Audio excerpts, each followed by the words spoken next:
Oui, bonjour et bienvenue à notre méditation. Aujourd'hui, c'est le 4 août. Je voudrais lire dans Proverbes chapitre 14, verset 30. Un cœur paisible contribue à la vie du corps, mais l'envie est comme une maladie qui ronge les os.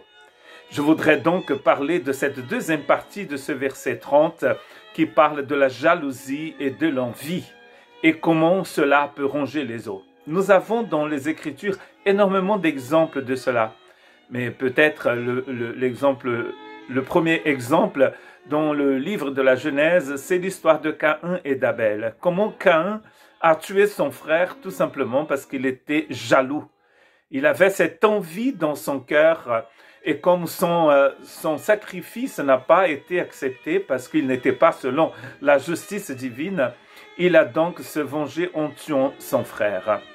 Un texte de Jacques, chapitre 3, verset 14-16, dit ceci.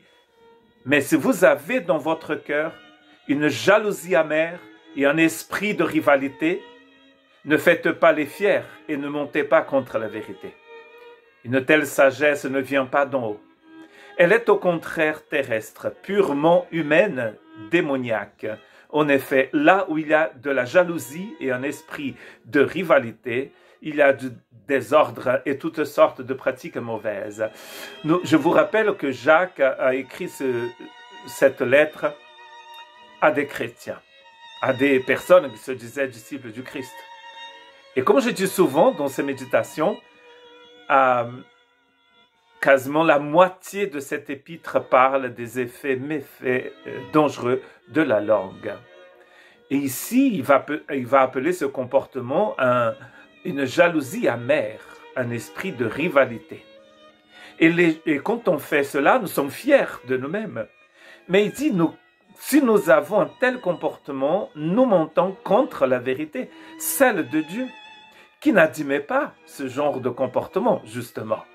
D'ailleurs, il avait dit dans un chapitre précédent que la colère de l'homme ne produit pas la justice de Dieu. La justice de Dieu ne peut être produite que par Dieu lui-même et pas par notre comportement, par un comportement jaloux, de jalousie, de rivalité. Et il explique que cette sagesse ne vient pas d'en haut, ne vient pas de Dieu, elle est terrestre, voire démoniaque. Donc, les effets de tout cela, c'est du désordre et toutes sortes de pratiques mauvaises. Vous voyez que le mal ne peut produire que du mal. Il y a dans le Nouveau Testament des histoires de jalousie, comme par exemple, les gens sont jaloux du Christ et sont jaloux aussi de ses apôtres.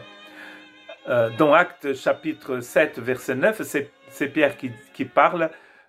Plutôt, c'est pas Pierre qui parle, mais c'est Luc qui écrit en mettant ces paroles dans la bouche d'Étienne. Il me semble qu'il dit dans le verset 9 du chapitre 7, les patriarches jaloux de Joseph l'ont vendu pour qu'il soit emmené en Égypte, mais Dieu était avec lui. L'histoire de Joseph.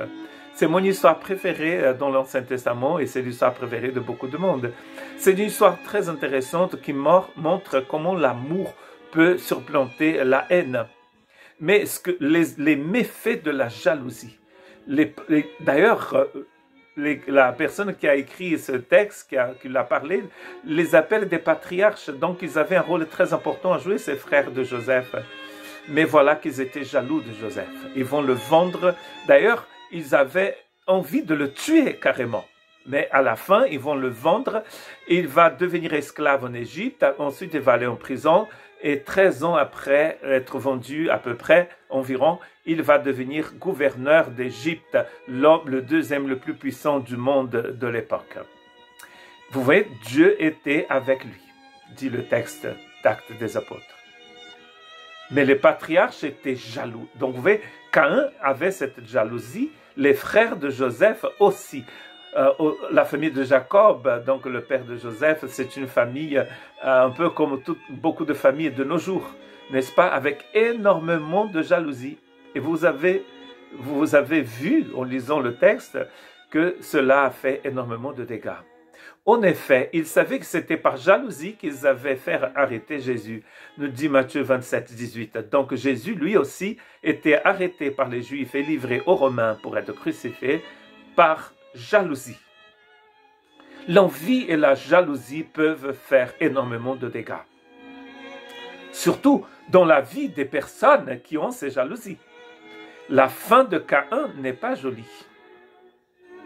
Mais la fin de beaucoup de ces personnes qui ont livré le Christ n'est pas belle non plus. On ne peut pas avoir une fin bien s'il n'y a pas de repentance. C'est ce que nous allons voir dans notre dernier texte d'aujourd'hui. Quand ils virent cette foule, les Juifs furent remplis de jalousie et s'opposaient à ce que disait Paul, en le contradisant et en l'insultant. Donc la religion est jalouse ici de Paul, parce que Paul prêche l'évangile de Jésus-Christ, la puissance de Dieu pour le salut de quiconque croit. Et ils sont jaloux, ces religieux. Et d'ailleurs, à un moment dans le livre des Actes des Apôtres, la religion juive, la religion du moment, va envoyer Paul chez les Romains. Paul va aller en prison à Rome tout simplement parce qu'il prêchait l'évangile de Christ Jésus.